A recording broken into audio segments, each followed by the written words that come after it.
할 수 있으면 좋겠습니다. 오늘 주시는 말씀 보겠습니다. 시편 28편 1절부터 9절까지 말씀 우리 찾으셔서 한 절씩 교독하고 마지막 절은 함께 읽겠습니다. 시편 28편, 제 성경은 구약 성경 821쪽입니다. 구약 성경 821쪽 시편 28편 한 절씩 교독합니다. 여호와여, 내가 주께 부르짖으오니 나의 반석이여, 내게 귀를 막지 마소서. 주께서 내게 잠잠하시면 내가 무덤에 내려가는 자와 같을까 하나이다. 내가 주의 지성소를 향하여 나의 손을 들고 주께 부르짖을 때에 나의 간구하는 소리를 들으소서. 악인과 악을 행하는 자들과 함께 나를 끌어내지 마옵소서. 그들은 그 이웃에게 화평을 말하나 그들의 마음에는 악독이 있나이다. 그들이 하는 일과 그들의 행위가 악한 대로 갚으시며 그들의 손이 지은 대로 그들에게 갚아 그 마땅히 받을 것으로 그들에게 갚으소서. 그들은 여호와께서 행하신 일과 손으로 지으신 것을 생각하지 아니하므로 여호와께서 그들을 파괴하고 건설하지 아니하시리로다. 여호와를 찬송하며 내 간구하는 소리를 들으심이로다. 여호와는 나의 힘과 나의 방패이시니 내 마음이 그를 의지하여 도움을 얻었도다. 그러므로 내 마음이 크게 기뻐하며 내 노래로 그를 찬송하리로다. 여호와는 그들의 힘이시요 그의 기름 부음 받은 자의 구원의 요새이시로다. 함께 읽습니다. 주의 백성을 구원하시며 주의 산업에 복을 주시고 또 그들의 목자가 되시어 영원토록 그들을 인도하소서. 아멘. 우리가 어려운 일 만나면 하나님을 향해서 답답한 마음으로 탄식하며 기도할 때가 있습니다. 하지만 그렇게 답답한 마음으로 탄식하며 기도하다가 어느 순간 어느새 기쁨의 찬양으로 변하게 된 그런 경험이 있으실 거예요. 노래가 된 기도 시편 28편은요, 이 탄식의 기도가 기쁨의 찬양으로 바뀌는 그 과정을 우리들에게 보여줍니다. 무엇이 그 탄식의 기도를 기쁨의 찬양으로 바꾸었는지 우리 함께 오늘 말씀을 통해서 좀 찾아보겠습니다. 자, 다윗이 하나님께 부르짖고 있죠. 1절 말씀을 보시면 여호와여, 내가 주께 부르짖으오니 나의 반석이여, 내게 귀를 막지 마소서. 주께서 내게 잠잠하시면 내가 무덤에 내려가는 자와 같을까 하나이다. 불러도 대답 없는 그 하나님의 오랜 침묵, 이 견디기가 쉽지 않습니다. 침묵이 길어질수록 주님께 부르짖는 그 간절함이 얼마나 강렬해졌는지, 이렇게 부르짖어도 응답하지 아니하시면 나는 무덤에 내려가는 자, 누가 무덤에 내려갑니까? 죽은 자죠. 이 죽은 자 같이 된다라고 말합니다. 정말로 처절하게, 참 간절하게, 이렇게 절절하게 하나님께 간구합니다. 왜 이렇게 절절할까? 다윗은요, 하나님을요, 나의 반석 이렇게 고백하고 있습니다. 여러분, 반석이 뭡니까? 보통 이제 반석이라 그러면 이제 안전한 곳, 피난처 말하는데요. 시편에서 시편을 읽다가 이런 말씀 읽으셨을 거예요. 이런 말씀 읽어보셨을 거예요. 하나님을 내가 피할 반석, 이렇게 부르는 그 말씀들을 읽어보셨을 겁니다. 자, 반석은요, 피할 수 있는 곳, 피난처를 말하는 겁니다. 그러니까 다윗이 정말로 죽을 것 같은 그런 어려운 상황을 만났는데 그때 나의 피난처, 나의 반석이신 하나님께로 피했다는 거예요. 하지만 웬걸요? 하나님께서 아무 말씀도 안 하시고 아무런 도움도 주지 아니하시고 이러니 당황스러운 거죠. 하나님, 어떻게 지금 나를 피할 수 있도록 숨겨주시고 보호해주시고 이렇게 해주시면 되는데 하나님이 도대체 숨겨주질 않으시는 겁니다. 결국 하다 못해서 다시 도망자가 되거나 다시 다른 곳으로 또 피해가야 되는 그런 모습들 보면서 얼마나 답답하고 또 하나님이 원망스러웠을까 생각을 해봅니다. 하나님께서 나를 한 번만 숨겨주시면 되는데, 한 번만 피할 곳을 좀 열어주시면 되는데 그렇게 하지 아니하시니까 너무너무 답답하고 막막할 뿐입니다. 자, 그런데 하나님께 그때 다시 부르짖어 기도하는 거예요. 하나님, 저의 부르짖음에 귀를 막지 말아주세요. 아무 말씀도 안 하시고 계속해서 이렇게 잠잠하시기만 하면 나는 정말 죽은 사람과 다름이 없습니다. 하나님, 저를 좀 살려주십시오. 나의 피난처, 나의 반석 되시는 주님, 내가 주님께 피합니다. 이렇게 간절히 부르짖고 있는 겁니다. 2절도 똑같은 그런 탄식과 간구가 담겨 있어요. 2절, 내가 주의 지성소를 향하여 나의 손을 들고 주께 부르짖을 때에 나의 간구하는 소리를 들으소서. 주께 부르짖을 때에 나의 간구하는 소리를 들어달라라는 이 다윗의 간구 1절과 같죠. 다윗이 하나님께 나의 그 간구하는 이 기도를 좀 들어달라고 간절히 부르짖습니다. 차이가 있다면 이 다윗이 이번에는 지성소를 향해서 손을 들었다, 손을 들고 부르짖는다 말합니다. 여러분, 지성소는 아시는 대로 하나님의 임재가 약속되어 있는 장소죠. 하나님이 계신 그 지성소를 향해서 손을 들었다. 이건 마치 구덩이에 빠져 있는 사람이 이제 진짜 빠져서 다 죽게 됐는데 누가 이렇게 지나가는 겁니다. 그랬을 때 막 손을 내밀면서 좀 나를 좀 살려달라고 막 손을 드는 거예요. 비슷한 겁니다. 하나님을 향해서 손을 들면서 하나님, 저를 좀 살려주세요. 저를 좀 도와주세요. 내 손을 좀 잡아주세요. 내 손을 잡아서 저를 좀 이렇게 일으켜주세요. 뭐 이렇게 간구한다는 거죠. 우리도 찬양할 때 또 뭐 기도하면서 손을 들어 찬양하고 기도할 때 있죠. 이 여기에는요, 우리가 손을 들어 하나님을 찬양하는 그런 우리의 마음, 우리의 모습들이 담겨 있습니다. 마음이 표현되는 거죠. 손을 들어서 하나님께 감사와 영광을 돌려드리면서 표현하기도 하고, 또 천부여 의지 없어서 손 들고 옵니다, 항복하고 회개하는 그런 결단을 표시하기도 하고, 또 오늘 시편 28편의 다윗처럼 하나님, 나를 좀 구해주세요. 이 내 손을 좀 잡아주십시오. 간절히 구하는 마음을 손을 들어 표현할 수 있어요. 자, 그래요. 아무리 불러도 대답 없는 그 하나님의 그 모습을 바라보면서 아무리 그런 마음이 들지라도, 그러나 여전히 하나님을 나의 피난처, 나의 반석, 나의 피할 바위로 삼으셔서 주님 계신 지성소를 향하여 손을 들고 부르짖어 간구하며 기도하고 또 찬양할 수 있는 그런 기도의 사람들 되기를 축원합니다. 여러분, 하나님이 대답 없으신 것 같은데요, 그때에도 하나님은 분명히 우리의 기도와 간구를 듣고 계시는 분이십니다. 우리가 느끼지 못할 뿐인 거죠. 자, 이어지는 말씀을 보면 하나님께서 다윗이 하나님께 그 부르짖어 기도하는 이유가 나옵니다. 3절을 보세요. 악인과 악을 행하는 자들과 함께 나를 끌어내지 마옵소서. 그들은 그 이웃에게 화평을 말하나 그들의 마음에는 악독이 있나이다. 자, 여기 보면 이제 악인과 악을 행하는 자들과 함께 나를 끌어낸다라고 하죠. 이 끌어낸다고 할 때 이것은 이제 낚싯줄에 이렇게 딱 걸려서 그 고기가 이렇게 끌려 나오는 것처럼, 물고기가 끌려 나오는 것처럼 그런 모습을 보여주는 그런 단어입니다. 다윗이요, 내가 자신이 이 악인과 함께 또 악을 행하는 자들과 함께 줄줄이 엮여서 이렇게 쭉 끌려가는 것, 이게 맞냐는 거예요.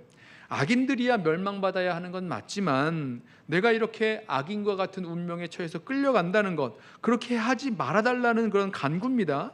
여러분, 이거 너무 당연한 거죠. 당연히 악인은 심판받고 멸망받아야 되겠지만 현실은 그렇지 않아요. 내가 그 악인들과 함께 끌려간다는 겁니다. 그러니 가슴이 아픈 거죠.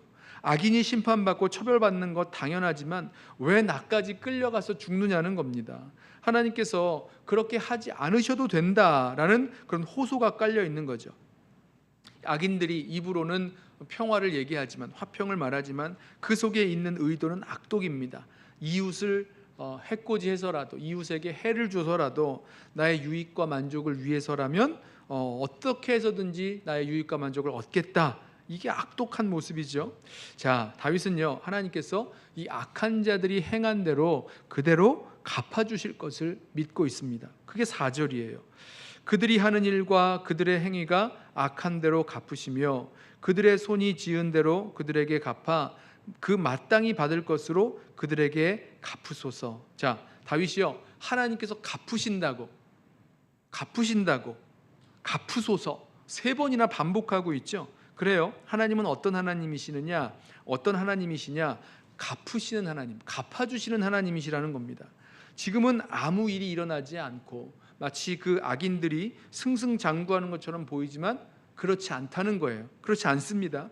하나님께서 그 행위대로 언젠가 다 갚아주실 거예요. 만약에 이 땅에서 우리가 살아갈 때에 보았더니 악인이 막 끝까지 생존하고 장수하고 승승장구하고 세력이 강해지기만 하고 너무너무 다 잘 돼요. 너무너무 풍성하게 됩니다. 자, 너무너무 형통합니다. 자, 그래도 혼란스러워하지 마십시오. 어느 순간 어느 때가 오면 하나님이 어떻게 하신다고요? 다 갚아주신다는 겁니다. 그리고 한순간에 무너진다는 거예요. 시편 37편에 이런 말씀이 있어요. 내가 악인의 큰 세력을 본즉 그 본래의 땅에 서 있는 나무잎이 무성함과 같으나, 무성한 나무처럼 자라났어요. 그런데 내가 지나갈 때에 그는 없어졌나니 내가 찾아도 발견하지 못하였도다. 여러분, 왜 그렇습니까? 아주 그냥 무성한 그 땅에서 자라난, 원래 그 땅에서 자라난 그 나무처럼 아주 잎사귀가 무성한 나무가 됐는데, 그 승승장구하던 악인들을 다시 찾았을 때 왜 발견하지 못하게 되었습니까? 하나님께서 그 악인의 그 행위대로 다 갚아주셨기 때문이에요. 그 받을 것으로 그들에게 다 돌려주셨기 때문입니다. 갚아주셨기 때문입니다. 그래서요, 악인의 형통함 너무 부러워하지 마십시오.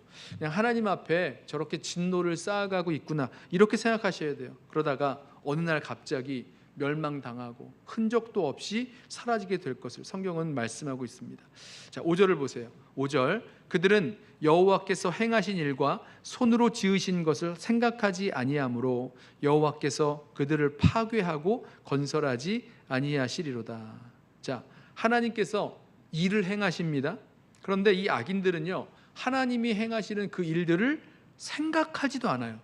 여러분, 하나님이 무슨 일을 행하십니까? 예레미야 45장 4절 말씀, 이런 말씀이 있어요. 너는 그에게 이르라, 여호와께서 이와 같이 말씀하시기를, 보라, 나는 내가 세운 것을 헐기도 하며 내가 심은 것을 뽑기도 하나니 온 땅에 그리하겠거늘. 하나님은요, 세우기도 하시고 헐기도 하시고 심기도 하시고 뽑기도 하신다 말씀하세요. 그러니까 악인들은요, 이 하나님의 주권적인 그 판단과 또 일하심을 보지 못하는 겁니다. 하나님이 세우셨기에 세워진 거였어요.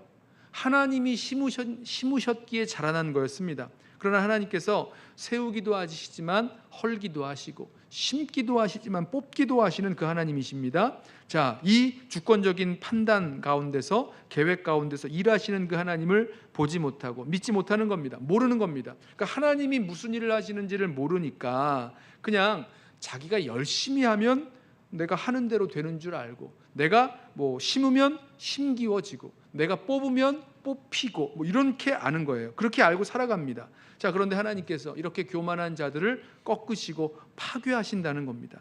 다시 세우지 아니하신다, 다시 건설하지 않으신다라고 고백합니다. 자, 그래요. 하나님의 일하심을 인정하지 못하고 하나님을 생각조차 하지 못하고 살아가는 그 악한 사람들, 그 하나님께서 그들에게 갚아주신다, 처벌하시고 심판하신다 말씀하고 있죠. 하나님 생각하지도 않는 그런 무지, 또 이런 만용, 가벼움, 이런 것들을 하나님께서 다 갚아주실 것입니다. 뭐 드리고 싶은 말씀은 이겁니다. 여러분, 악인들의 형통 결코 부러워하지 마십시오. 하나님 때에 하나님께서 그들의 행위대로 다 갚아주실 것이고, 또 하나님 인정하지도 않고 하나님을 생각하지도 않는 그들의 무지와 이 만용을 하나님께서 파괴하시고 다시 일어서지 못하도록 건설하지 않으신다라고 말씀합니다. 자, 다윗에게 이런 고백에 대한 믿음이 생긴 걸까요? 이제 이어서 하나님을 향한 찬양이 나옵니다. 6절부터는 이제 분위기가 완전히 바뀌죠. 6절, 여호와를 찬송하며 내 간구하는 소리를 들으심이로다. 어디선가 시편에서 여러 번 들었던 그런 고백인데요. 이어서 이제 다윗이 하나님을 찬양하는 이유들이 나오는데, 먼저는 이 6절에서 뭐라고 말씀합니까? 왜 하나님을 찬양한다고 합니까? 하나님께서 내가 간구하는 그 기도를 들으셨다는 거예요. 찬양할 만하죠. 나의 간구하는 그 소리를 하나님이 들으셨다. 자, 불러도 대답 없으셨던 그 하나님께서 나의 간구하는 그 기도를 들으시고 응답하셨다는 겁니다. 그러기에 하나님을 찬양합니다. 자, 여기서 드리고 싶은 질문이 하나 있어요. 지금 하나님께서 직접 이 다윗의 그 환경과 여건 속으로 직접 개입하셔서 악인을 심판하시고 다윗을 구원하시는 그런 실제적인 변화가 일어난 건지, 아니면 어떤 실제적인 변화가 일어나지 않았어도 이렇게 하나님께서 나의 간구를 들으셨다, 또 응답하신다라는 믿음으로 하나님께 이렇게 찬양하고 있는 건지, 여러분 어떤 걸까요? 제가 질문이 좀 길었죠. 그러니까 실제로 어떤 변화가 일어났느냐는 겁니다. 그래서 그 변화를 바라보면서 다윗이 하나님이 나의 기도에 응답하셨기 때문에 내가 하나님 찬양합니다, 이렇게 말하는 건지, 아니면 하나님께서 그렇게 하실 것이다 라는 그런 믿음을 가지고 바라보면서 찬양하고 있는 건지, 이걸 제가 물은 거예요. 뭘까요? 어떤 걸까요?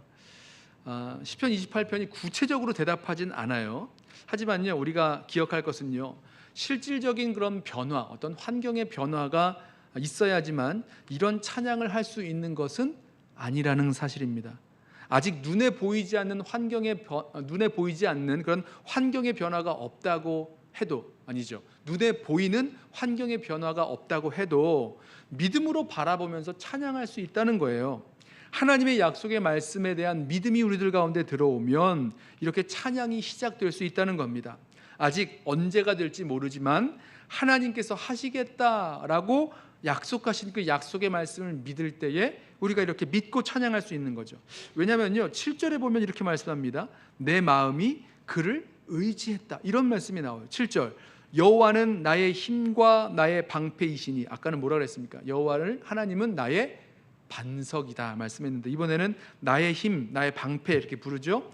여호와는 나의 힘과 나의 방패이시니 내 마음이 그를 의지하여 도움을 얻었도다. 그러므로 내 마음이 크게 기뻐하며 내 노래로 그를 찬송하리로다. 자, 다윗이 자신의 그 마음으로 하나님을 의지하기만 했는데 마음은 기쁘고 내 노래로 하나님을 찬양한다, 찬송하게 되었다, 이렇게 고백해요. 여러분, 여기서 다윗이 내 노래라고 말하고 있는데 이게 어떤 의미일까요? 저는 이 내 노래라는 고백이요, 다른 사람의 노래가 아니라는 거죠. 내 노래라는 겁니다. 내가 부르는 노래, 나에게서 나오는 노래, 내가 나의 노래로 기쁘게 하나님을 찬양할 때에 하는 그런 찬양 말하는 거죠. 뭐 예를 들면 반대적인 예를 들면 예배를 드리는데 예배 의식에 이렇게 딱 들어와서 예배 때 불러야 되니까 그냥 따라서 부르는 그런 찬양이 아니라 나에게서 나오는 노래, 내가 부르는 노래, 내 마음에서 흘러나오는 그런 진정한 찬양이 나온다는 거예요. 왜 그래요? 왜 어떻게 나에게서 하나님을 찬양하는 그 노래가 나왔다고 이야기합니까? 왜요? 내 마음이 그를 의지하였기 때문이라고 말하는 거예요. 내 마음이 그를 의지하여 도움을 얻었기 때문에, 그러므로 내 마음이 크게 기뻐하며 내 노래로 하나님을 찬송하리로다, 이렇게 말씀하고 있습니다. 자, 그런 의미에서 아직 실제적인 변화가 없을 수 있어요. 그럼에도 불구하고 내 마음이 정말로 하나님을 의지할 때에 마음은 기쁘고요, 내 마음에서 정말 하나님을 노래하는 내 노래가 이렇게 터져나오게 되는 겁니다. 우리도 그래요. 우리가 정말로 하나님을 의지하고 신뢰하고 의지하게만 되면요, 우리 마음에도 기쁨이 찾아오고요, 우리 마음에 하나님을 신뢰하는 우리들 마음 가운데 정말 내 노래로, 다른 사람의 노래가 아니라 그 하나님을 찬양하게 됩니다. 자, 이것이 바로 탄식에서 찬양으로 변화되는 원리예요. 내 마음이 그를 의지할 때, 정말로 우리 하나님을 의지하고 신뢰하게 될 때에, 그때 탄식에서 찬양으로 변하는 역사가 저와 여러분 가운데 일어납니다. 자, 그리고 나서 제가 좀 검색을 해봤어요. 이제 그 성경 사전을 보면서, 시편을 보면서 하나님을 의지한다라는 단어가 어디에 나온지를 쭉 살펴봤는데요, 굉장히 많이 나오더라고요. 많이 나오는 걸 보았습니다. 시편에 하나님을 의지한다. 그런데 이걸 보다 보니까 하나님을 의지한다라고 말할 때요, 기쁨이 같이 딸려 나오는 경우가 너무 많았습니다. 마치 그 종합 선물 세트에 보면은 같이 집어넣는 것처럼 이 하나님을 의지함과 기쁨이요, 이렇게 똑같이 같이 나오는 경우가 여럿 있었어요. 제가 다 찾아보진 못했는데 몇 개만 한번 볼까요? 시편 13편 5절에도 이렇게 말합니다. 나는 오직 주의 사랑을 의지하였사오니 나의 마음은 주의 구원을 기뻐하리이다. 보시죠? 의지함 그리고 기쁨 같이 나옵니다. 또 시편 16편 9절, 이러므로 나의 마음이 기쁘고 나의 영도 즐거워하며 내 육체도 안전히 살리니. 자, 여기 안전히 살리니, 이게 이제 의지한다는 말과 같은 단어를 사용하고 있는 거예요. 기쁨과 의지함이 같이 나옵니다. 또 시편 33편 21절에 우리 마음이 그를 즐거워하며 우리가 그의 성호를 의지하였기 때문이로다. 하나님을 의지하게 될 때에 우리 마음 가운데 즐거워함이 나오게 됩니다. 또 시편 40편에도 새 노래 곧 우리 하나님께 올릴 찬송을 내 입에 두셨으니 많은 사람이 보고 두려워하여 여호와를 의지하리로다. 물론 순서가 바뀌어 있지만 자, 하나님을 향한 그 찬양과 또 하나님을 의지하는 그 믿음, 그 두 개가 함께 나온다는 겁니다. 제가 다 찾아보지 못했는데요, 너무너무 많아요. 시편은요, 우리가 하나님을 정말로 의지하게 되면 우리 마음이 변화되는데 거기에서 가장 대표적인 변화가 찬양과 기쁨이라고 말씀하고 있습니다. 하나님을 의지하니까 내가 나를 이렇게 걱정하고 근심하게 만들었던 것들이 하나하나 다 사라져버리고 대신 마음의 감사와 기쁨과 소망과 찬양이 흘러넘치게 된다, 이 말씀하고 있는 거죠. 여러분, 이 반대도 마찬가지예요. 어느 순간 우리 마음에 기쁨이 사라지고 근심 걱정만 남아있다면, 우리 입술에 찬양이 사라지고 원망과 불평만 남아있다면 그때 분명한 거죠. 하나님을 정말로 믿고 의지하고 신뢰하는 그 마음을 그만 잃어버리고 만 것입니다. 이걸 되찾아야죠. 하나님을 의지하고 신뢰하는 마음을 다시 되찾기만 하면 정말로 우리 마음 가운데 기쁨과 찬양이 나오게 되는 것입니다. 내 마음이 하나님을 의지하기까지 정말로 기도하며 간구하며 나아가게 될 때에 간구해야 될 그 이유가 여기 있는 거죠. 자, 지금까지 이 시편을 보면 사람들이 뭐 죽인다고 달려들고 악인처럼 악인들과 함께 끌려가 죽게 되고 그래도 아무도 구원해 줄 사람이 없어서 탄식하고 간절히 하나님께 구하고 있는데, 그때 다시 하나님께서 나를 구원하신다라는 그런 믿음으로 하나님을 정말 의지할 수 있다면 그때 우리의 마음이 완전히 변화되는 그 변화를 경험합니다. 크게 기뻐하면서 내 노래로 하나님을 찬양하게 된다는 거죠. 자, 오늘 시편 28편 여기서 배우는 노래가 된 기도의 그 원리입니다. 내 마음이 하나님을 의지할 때 힘들고 어려운 상황 가운데서도, 힘들고 어려워도 기쁨 가운데 하나님을 찬양할 수 있게 되는 그 능력이 담겨 있죠. 자, 이 원리를 붙드시기 바랍니다. 자, 마지막으로 8절과 9절에는요, 뭔가 좀 변화가 생겼어요. 말하는 사람이 바뀌었나? 아니면 이 말을 하는 그 말을 들려주는 그 대상이 바뀌었나? 뭔가 변화가 일어났어요. 8절을 보시죠. 여호와는 그들의 힘이시요 그의 기름 부음 받은 자의 구원의 요새이시로다. 뭐가 달라졌습니까? 지금까지는 뭐 하나님을 나의 반석, 나의 힘, 뭐 나의 방패, 뭐 이렇게 불렀는데요. 그러니까 나의 하나님 이렇게 고백을 하고 있는데요. 이제는요, 하나님을 그들의 힘, 또 그의 기름 부음 받은 자의 요새, 구원의 요새 이렇게 선언합니다. 자, 지금 누가 누구에게 말하고 있는 걸까? 지금 시편에서 노래하는 사람이 바뀐 것 같진 않아요. 그러니까 다윗이라고 하면 다윗이 그대로 말하고 있는 거죠. 그동안 다윗이 개인적으로 탄식하고 개인적으로 간구하고 개인적으로 하나님을 신뢰하는 그런 고백을 했다면, 이젠 개인에서 공동체를 향한 그 고백으로 이렇게 바뀐 거죠. 자, 이것은요, 내가 경험한 하나님의 그 구원의 은혜, 하나님의 그 역사를 우리 공동체가 함께 경험하기를 이렇게 구하는, 그렇게 확장시켜 나아가는 그런 모습입니다. 하나님은 그들, 내가 속한 이 믿음의 공동체의 모든 이 성도들의 힘이시고, 또 이 공동체를 위하여 세우신 왕, 기름 부음 받은 자, 왕으로 보시면 되죠. 그를 위한 구원의 요새시다라고 말씀합니다. 공동체적으로 확장을 한 거예요. 자신이 경험한 하나님의 구원, 하나님을 향한 신뢰의 이 믿음을 가지고 이제 공동체적으로 이것을 적용시키는 거죠.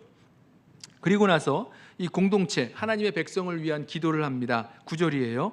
주의 백성을 구원하시며 주의 산업에 복을 주시고 또 그들의 목자가 되시어 영원토록 그들을 인도하소서. 자, 하나님께 주님의 백성을 구원해 주소서, 구원해 달라고 기도하죠. 그러니까 내가 경험한 하나님의 구원, 내가 의지하여 기쁨으로 노래하게 된 그 하나님의 구원이 이 공동체에도 이루어지기를 지금 기도하는 겁니다. 또 있어요. 하나님께서 주의 산업, 그러니까 하나님께서 당신의 백성에게 그 분기수로 주신, 기업으로 주신 그 산업에 달라고 기도합니다.